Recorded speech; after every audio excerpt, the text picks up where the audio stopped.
Hello, everyone. My name is Anovia Thomas, and I'm a senior manager on the Climate Pledge's recruitment and engagement team. I've had the privilege of being part of this team for almost 4 years, helping grow our community to more than 550 companies. To support this incredible group of signatories, today's Signatory Collective meeting will focus on the science, benefits, and best practices of carbon credit strategies. Our agenda today features expert insights and practical guidance on how carbon credits can support your net zero goals. First, we'll hear video remarks from Christiana Figueres, founding partner of Global Optimism and former executive secretary of the United Nations Framework of Convention on Climate Change. She'll share her thoughts on the foundation of carbon credits. Next, we'll move into a fireside chat and interactive Q&A with Tom Rivett-Carnac, co-founder of Global Optimism, Elizabeth Strucken, Vice President of Net Zero Ambition and Action at the Environmental Defense Fund, and Jamie Mulligan, Head of Carbon Neutralization at Amazon. To close, Megan McLafferty, Director of Marketing Events at Amazon, will share updates on 2 upcoming events and ways you can stay involved, engaged, and informed. With that, let's start by hearing a few words from Christiana, followed by Tom and the rest of today's agenda. Thank you. Hello, friends. I am Christiana Figueres, co-founder of Global Optimism and the Climate Pledge, and former executive secretary of the Climate Change Convention.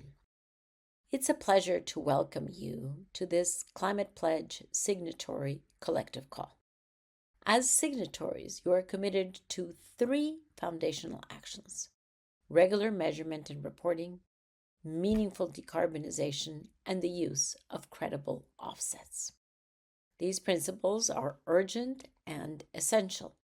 The Intergovernmental Panel on Climate Change has made it clear: to limit warming to 1.5 degrees, we must halve global emissions by 2030 and reach net zero by mid-century. For those aiming for 2040, the challenge and the opportunity is even greater. These principles also reflect a brave and innovative spirit.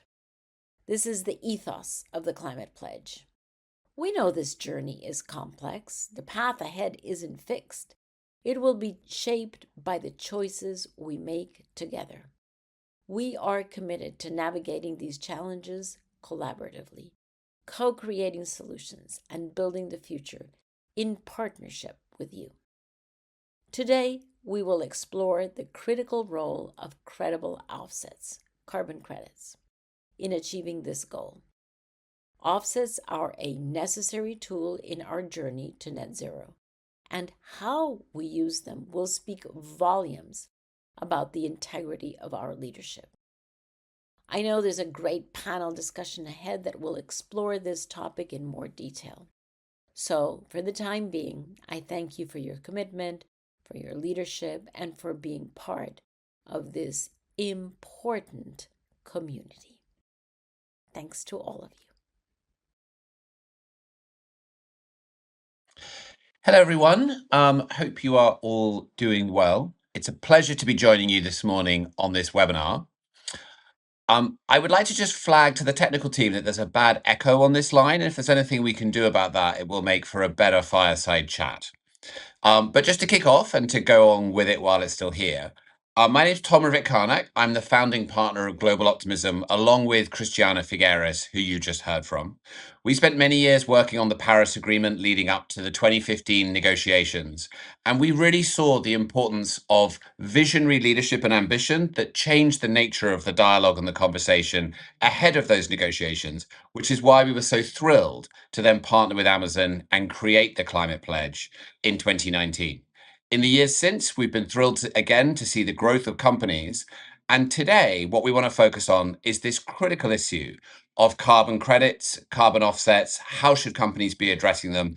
And we have a fantastic panel to bring to you for this discussion. So I would like to invite to join me on the stage Elizabeth Sturkin, the VP of Net Zero Ambition at EDF, and Jamie Mulligan, the Head of Carbon Neutralization at Amazon. So let's kick off, and Elizabeth, let's start with you. It's great to have both a corporate and an NGO perspective on this panel. I think it will give us a real breadth of understanding around what's happening. But I'd like to start off with a broader point. Could I possibly ask you to kick off with helping us break down what are carbon credits and how should companies be thinking about them in relation to their larger mix of decarbonisation plans? Okay, Tom, I appreciate the introduction. Let me give a little context of who Environmental Defense Fund is. We collaborate with companies to drive climate action on the most urgent issues now, and we find practical solutions for business and the environment. EDF was the first environmental organization to partner with companies for sustainability solutions, and today we've worked with 40% of the Fortune 100 companies. Our model from the beginning was to focus on results and to show that doing good for the planet could be good for business, and then to try and scale the work through entire sectors. A core principle of our work is that we don't take money from the companies we work with, and we do that to maintain our independence and our credibility.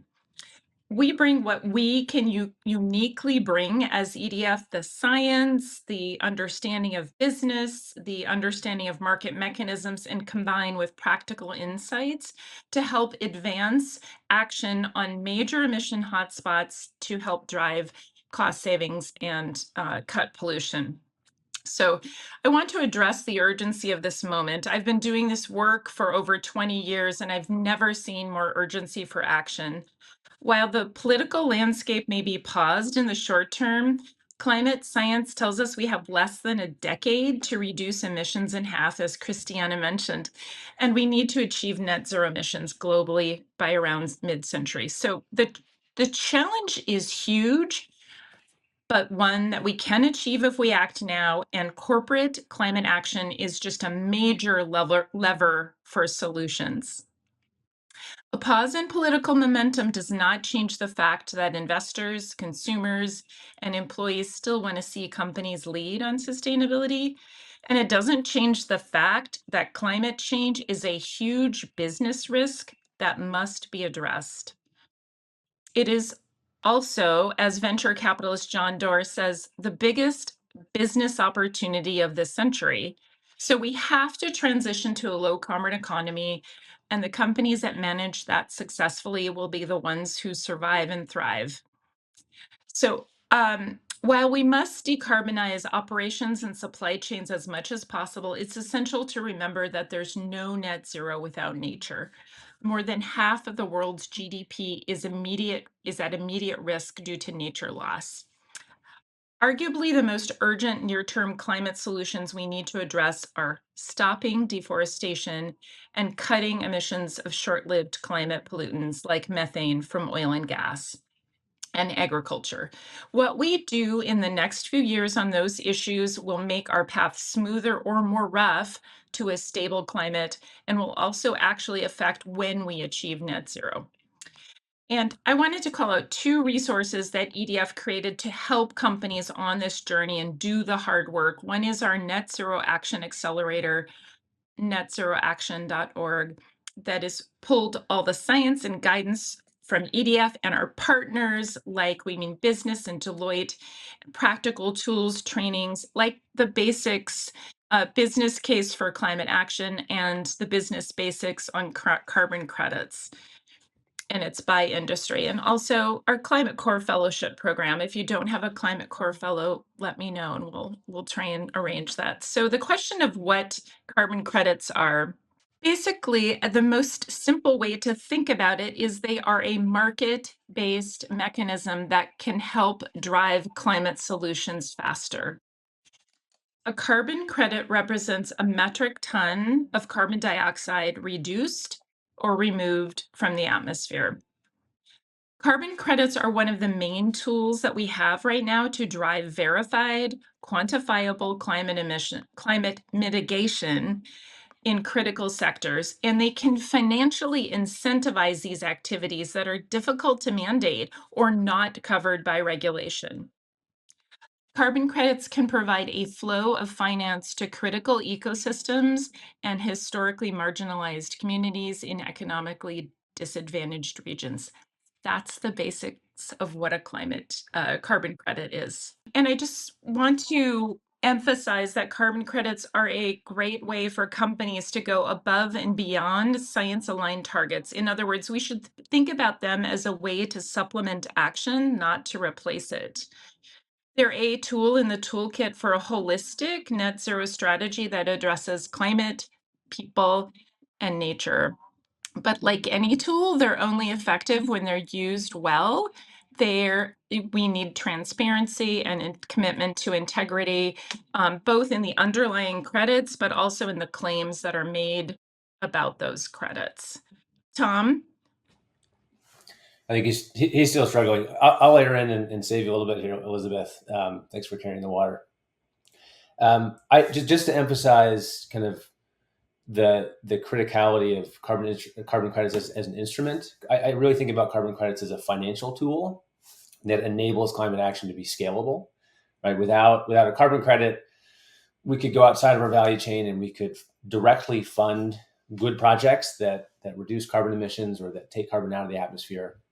And we do this. There are places where good projects that don't lend themselves well to market-based mechanisms and are more amenable to sort of grant-based approaches and corporate philanthropic type approaches. And so we engage in that as well. But if we were to engage in that way exclusively, right, in each case we have to take on the financial risk that the project is successful, and we're sort of the sole funding source as a corporation as opposed to a financial entity. And so what a carbon credit allows you to do is it gives you something that you can buy. And that's so critical, something that's standardized, something that has been independently validated, something that has controls around it to ensure that when you have the credit, you're the only one who can claim attribution for the outcome. And what that allows us to do is, instead of taking on that financial risk as corporates and having to muster the funds up front for these kinds of projects, we can go to a bank, or a project developer can go to a bank and say, I want to do this project. I have buyers lined up. I need your finance. And now we're tapping into the financial sector.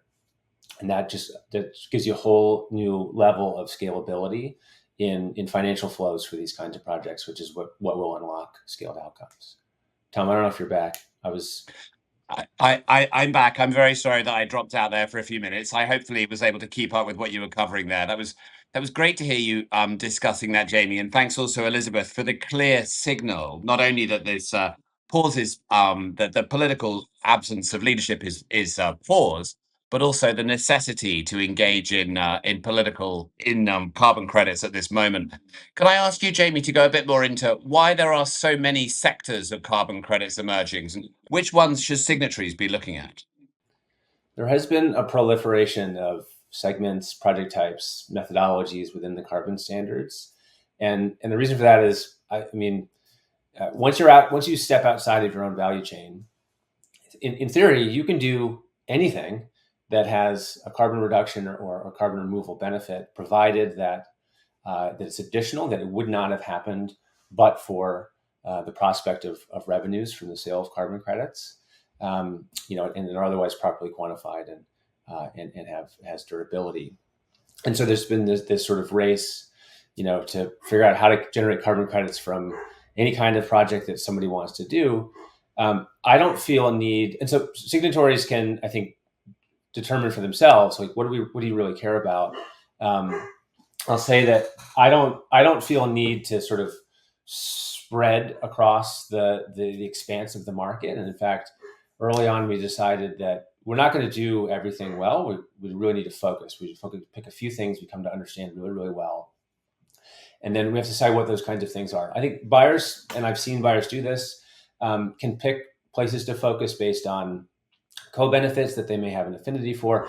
A health company might want to pick types of projects that have health co-benefits. Some companies want to pick projects that are in their own backyard or where their customers live. I think all of those are kind of valid and reasonable. And at the end of the day, it's, if the methodology is rigorous, and if we're doing good project diligence, then we're getting climate action. Amazon is focusing in places where we feel we can actually create systems change that will have a much bigger mitigation impact, sort of increased global capacity to deal with climate change well beyond the accounting boundaries of the projects that we're funding with carbon credits. We're focusing on tackling tropical deforestation, as well as restoring global forest cover. And we're focused on scaling carbon removal technologies. And the idea there is, these could be really globally meaningful outcomes, which on the one hand, just personally, with limited funding, limited time on this earth, want to have as big an impact as possible through our institutions as we can. But also, I think that these things will be more inspiring to our customers and other stakeholders if we can really galvanize globally significant action.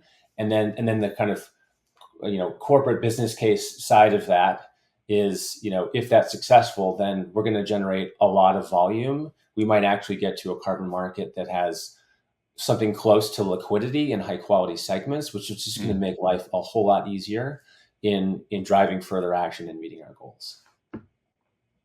Amazing. Thank you for pointing that out, and the systemic nature of it and the broad engagement, the focus on the methodology. I know another piece that you've been focused on and is also important to you, Elizabeth, is around community engagement. And that's one of the things that sometimes comes into the news as well. Could you go into that for a second, Elizabeth? Like, what is the importance of community engagement with local stewards of the land in the generation of credits? Yeah, community engagement is a critical piece in the development of nature-based carbon credits. Ensuring that Indigenous peoples and local communities have agency to determine fair deals and fair revenue sharing arrangements is essential for the success in any high-quality forest carbon crediting program. One example that EDF has that where we've been engaging recently is in Ecuador.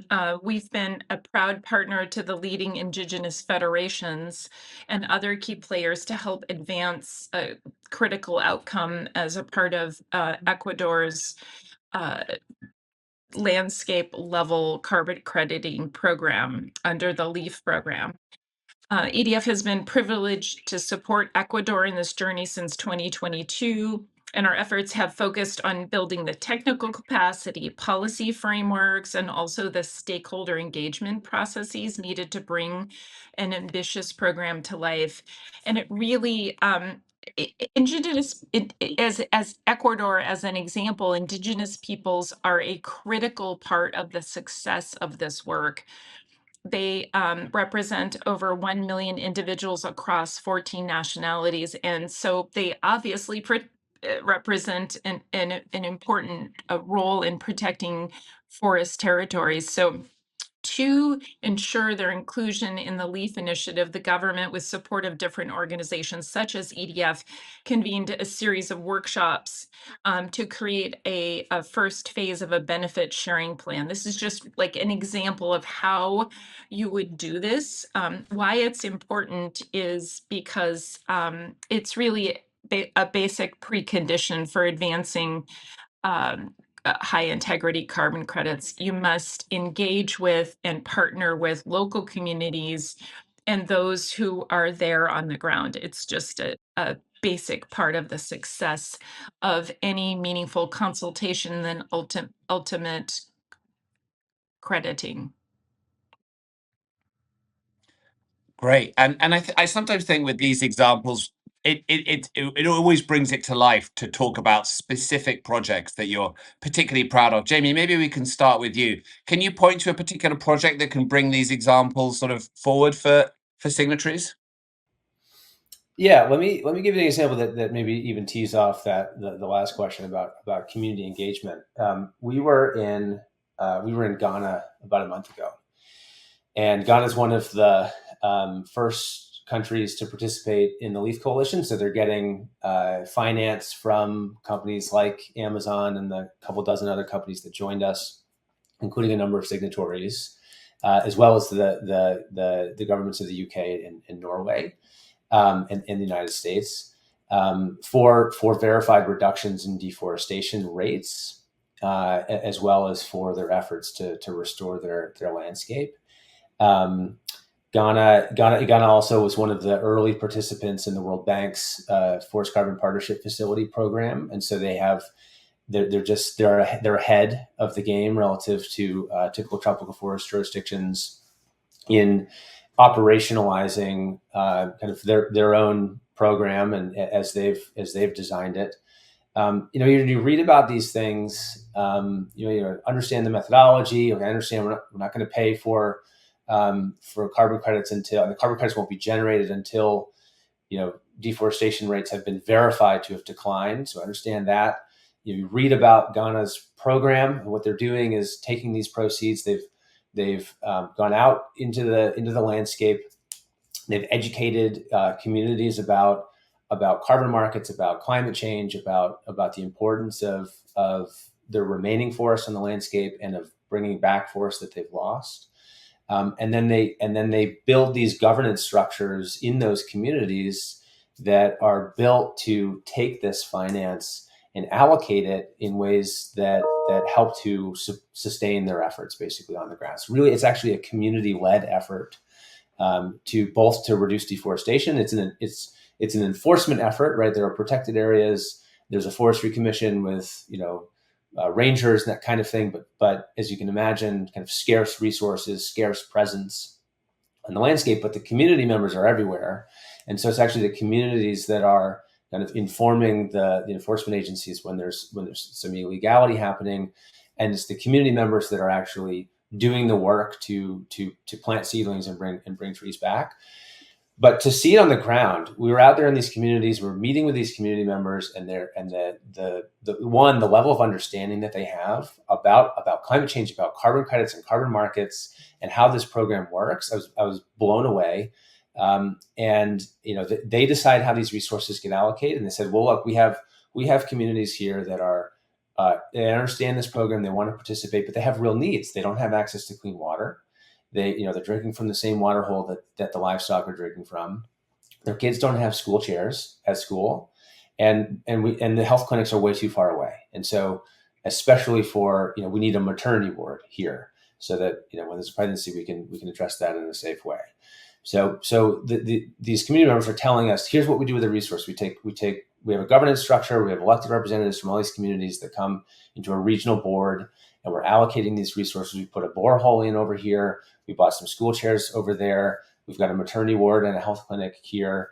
And then we took the other half of the resources and we bought extra seedlings. The government gives us some seedlings, but we wanted more. We used some of these resources to buy those seedlings. We're distributing some of them to cocoa farmers to start planting shade trees in their cocoa farms, which, by the way, will enhance the productivity of those farms. And we're putting some in these degraded forest reserve areas to help bring those areas back. And it's just incredibly powerful, to hear traditional kind of village leaders say things like, we know that when the last tree dies, the last man dies, and we've seen the change. We see climate change on our landscape. We know what we need to do. We need the resources. And one of them told me that if the money didn't actually flow, he was going to haunt us from his grave. So I'm feeling very motivated about following through on this mechanism that we've built through the Leaf Coalition in Ghana. Thank you so much, Jamie. Great to hear. Elizabeth, I'd love to hear a similar answer from you on projects that you think are particularly inspiring.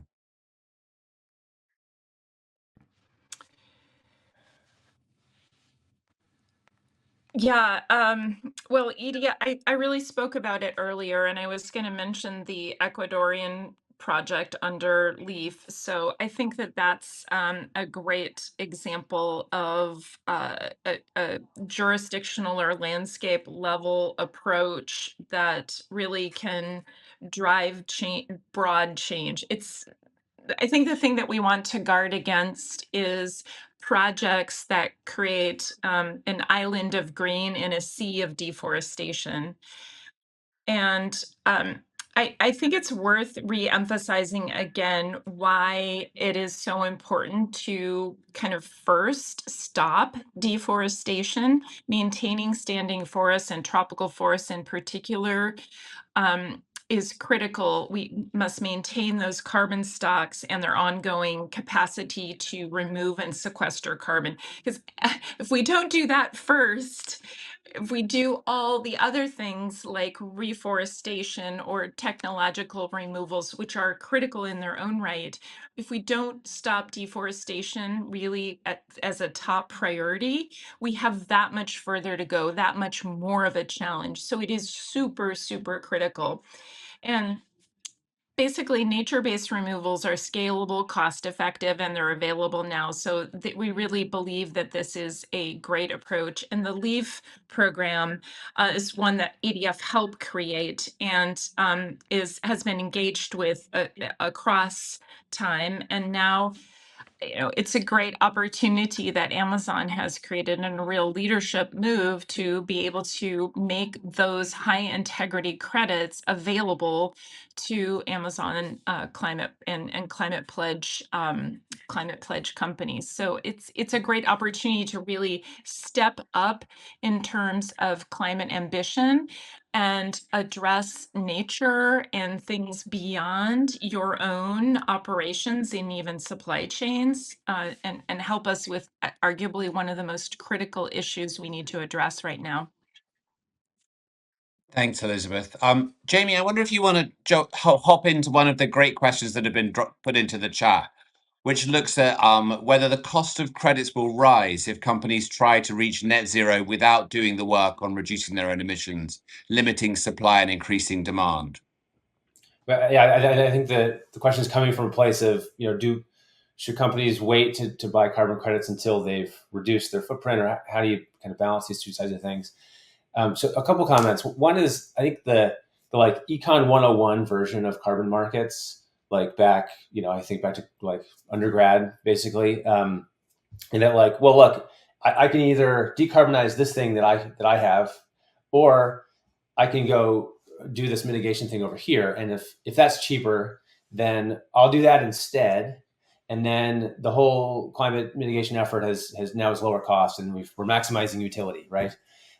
That's a fallacy. I think could have been correct if we were standing in the 80s, maybe, but we just lost the luxury of time to make those kinds of trade-offs. And a global carbon budget, IPCC pathways, hit the Paris targets within that budget. You can't pick one or the other. Companies have to be decarbonizing their footprints. And also we need to be scaling finance for these kinds of things. If every company, deals with their own footprint and we're still losing tropical forests at the rate that we are, it's over. It's just totally over. So we have to do both.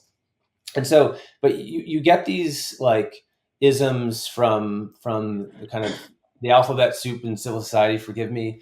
It is sort of like, well, first you decarbonize, and then, and only then, do you engage in carbon market land. And I think that that's correct if they're talking about prioritization, as opposed to, I think it's been confused as sort of a temporal sequencing. Because if you decarbonize and you wait until you've gotten to the end of that journey before you start this, we're going to lose it. So it's going to be too late for that. So it's a matter of priority, right? So if you're not decarbonizing or not putting investment into, we know that's nonlinear, the path to a low carbon future. If you're not putting effort into decarbonization, start there, before you put effort into. But it's not really an excuse anymore. Forgive me, but for not putting effort into decarbonization. And if you are, you don't need to have completed that journey before you start to participate in this other challenge. We really need to figure out how we walk and chew gum at the same time. And so I think the answer is everybody needs to do all of this. Companies need to find their own, cadence, pace, business case for these kinds of things. But you should be engaged in finding your way on that journey on both of these imperatives at the same time. Amazing. I realize we're coming to the end of our period of conversation here, and I apologize for the many technical problems I've had on my end. But Elizabeth, the comments Jamie just made there about timing and sequencing are so critical. I'd love to hear you weigh in on that as well. Yeah, thanks so much, Tom. And I was thinking about, as being a climate pledge company, and hearing Jamie say that. And Jamie's right. And it is a yes and thing. And it's probably different with Amazon doing this than many other companies. But that does not change the fact that this needs to happen. And I think we can talk about kind of good and excellent in terms of engagement in this space. And I think from the company side, there's a spectrum and an opportunity to engage no matter where you are on this journey. I think what Amazon is doing here, with making high integrity carbon credits available on this platform, is smoothing the way to engage in a very high integrity way to help solve some of the nature and biodiversity and climate issues we're facing. I would say good is getting engaged by setting a robust climate target and starting to buy high integrity credits. And I would say better is a company developing a transition plan to address your operational and value chain emissions, and incorporating carbon credits as a built-in solution to strengthen your impact and to also price carbon. And then best is companies stepping up and playing an active role in shaping markets and moving them to high integrity solutions by deploying their investments where they matter most. And I think Amazon is doing that, and I think able to bring folks along and other companies along. So it is absolutely something where we must be doing both things at the same time. We need companies to decarbonize their operations and their supply chain. And we also need them to engage in helping solve climate change more broadly and solving our nature and biodiversity challenges more broadly. So I encourage everyone in the community to find out more and try and get engaged. Amazing. Elizabeth, I think that's a great moment to end on. Really grateful to both of you, Jamie and Elizabeth, for these fantastic comments. I'll just give you a chance to say a final word if there's anything we didn't get to in this conversation, maybe starting with you, Jamie, and then I know we're going to hand over to our colleague Megan after that. I'm just seeing a question coming from the audience. Is really, really critical piece of this. So maybe I'll use my kind of closing comments to address that. And the question relates to, like, what's the business case for this? Like, the CSO organization wants to do this kind of thing. There's a lot of goodness in it, but the CFO is saying, show me the business case. I think what I'll say is that this is the most important place for companies to innovate in the coming years, right? It started as the carbon market, the voluntary carbon market started as basically NGOs with a cool idea to figure out how to get more money out of corporates for good stuff. And it did that. It's been doing that. And now it's sort of actually becoming one of the engines that we're all relying on to scale in order to hit the Paris targets. And so now it really has to work, and it has to perform well. And in order for it to work, you need demand, scaled demand. And in order to have scaled demand, you really need a business case. And the kind of business case had been, okay, well, I'll buy a bunch of credits for my scope 1 and 2, and I'll call myself a carbon neutral operations company. And that has some halo effect on it, I guess. I think the shine is wearing off of that.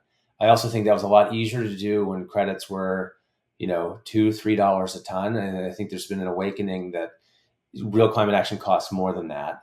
And so those credits don't have the quality that we're satisfied with. And so now it's actually maybe an order of magnitude or two more than that. Now that's a different equation then. It's not so easy just to get that halo effect. And it's not going to be that the NGOs, the carbon standards, the SBTIs of the world, I don't think, that come up with the business case. They're like, how do I use this in a way that resonates with my customers or my stakeholders in ways that, allow me to have some sort of competitive edge in the market? Like, how do I differentiate myself relative to my competitors on sustainability grounds using this as a tool for that? So I actually don't have the answer for you. And I think the answer will be a little bit different for different companies, or at least different sectors. But I really encourage all companies, because no one else is going to do this for us. We have to figure out how we make the business case around this, and that's going to take experimentation and some learning and some failure and hopefully some breakthroughs that then your peers are going to find, and then you're going to be out ahead. They're going to be falling fast behind. So we need to figure out how we use this, and I think it's a great moment for that, because people sort of realize that, the emperor wasn't wearing clothes, or what have you, whatever the right metaphor is. So now we get to start fresh and build, which we find energizing here. Fantastic. Thank you, Jamie. Elizabeth. Yeah, the transition risk and the risk from climate change impacts are real, and they're hitting companies' operations and supply chains right now. And also the positives there, like I said, I think companies that figure out how to do this are the ones who are going to survive and thrive. So like Jamie said, it's going to be different for every business to figure this out, but the basics are figure out where are the big buckets of your emissions, figure out where you have leverage and lean in there, work to find what the business case is on the near term and the long term, and take that big picture perspective forward internally. And I would say that a really critical piece of this is to purchase high integrity carbon credits, like Amazon is offering on this platform for climate pledge companies. And if you do that, those have the backing of NGOs, local communities, and the governments and companies that have stood together to create these programs. Nothing's perfect. We want progress over perfection, and I will say EDF will stand behind you if you do that. I will say that. That is the most critical thing. So act now. For near-term climate impact, there's probably nothing you could be doing that's more important. Happy to help and engage, and very excited that you are interested in this. Thank you, Elizabeth. And in a world where not everyone stands up to support this activity, we really appreciate the role that EDF plays. So thank you so much for that. Thank you both very much. It's been wonderful to talk to you despite the technical challenges, and we will hand over to our colleague, Megan.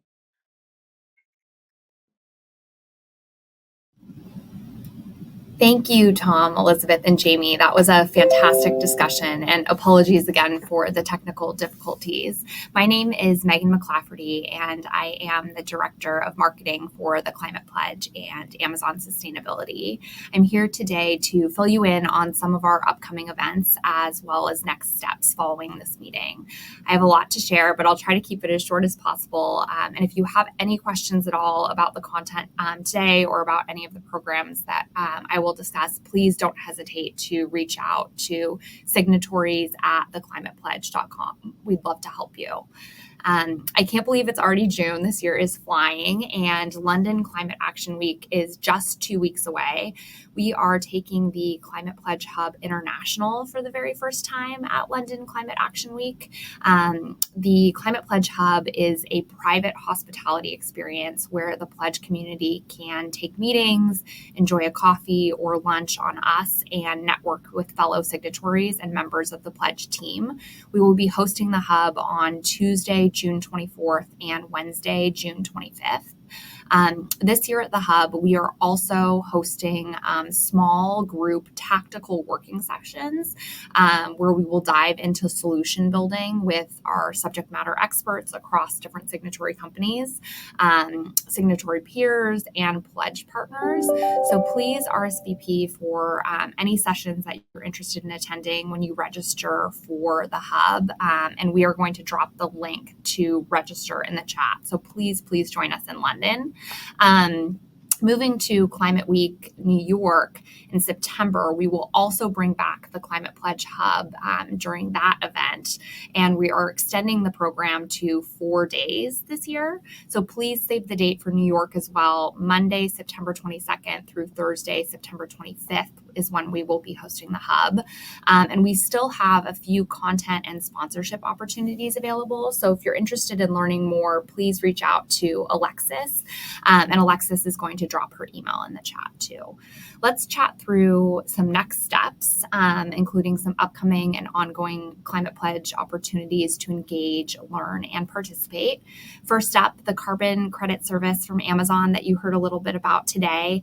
If you'd like more information about Amazon's recently announced carbon credit service, please reach out to my colleague Amanda here at Amazon. Her email is in the chat. She would love to discuss the program more with you. Our joint action projects. So our joint action projects are led by Sarah Dimson Terarui and her team, and they help tackle some of the planet's biggest climate challenges alongside the best in the business, our signatories, of course. So signatories are already coming together to work on these projects to innovate, collaborate, and scale solutions that lead to measurable results. And we want you to participate. We need your help to solve these challenges. So please reach out to our team, signatories@theclimatepledge.com. We'll drop that in the chat as well for more information.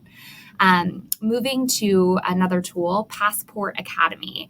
You can transform your sustainability goals into action through our Passport Academy expert-led courses that are available to you through our Passport platform, which is how you're watching this meeting now. These are expert-led courses designed exclusively for our Climate Pledge signatories. They're self-paced, and we have 4 available to you now with more coming. The 4 are your practical guide to measuring and reporting, building your climate strategy, introduction to value chain decarbonization, and introduction into clean energy procurement. And you can share them with your teams. We encourage you to check them out and give us feedback and let us know if you have any questions. Separately, we are always interested and love hearing about and highlighting your stories of progress. So please continue to share those stories with us. The submission form to let us know what you're doing and how we can help amplify will be in the chat as well. So please continue to tell us about them. We'd love to feature you in our monthly newsletter and on social media. Speaking of social media, please follow and engage with us on our Climate Pledge social media handles, LinkedIn, Instagram, and Threads to learn about everything that's going on in the Climate Pledge community. Finally, I want to say another huge thank you to our speakers today, Inovia, Tom, Elizabeth, and Jamie. Thank you for taking the time to discuss carbon credits with us. We very much appreciate it and know there's a lot more to talk about in this space at our hub events coming up. And thank you again to all of you for joining us. We look forward to seeing you in London, in New York, and online. Please don't hesitate to reach out to us if you need anything. And thank you again for your time. We'll talk soon. Bye.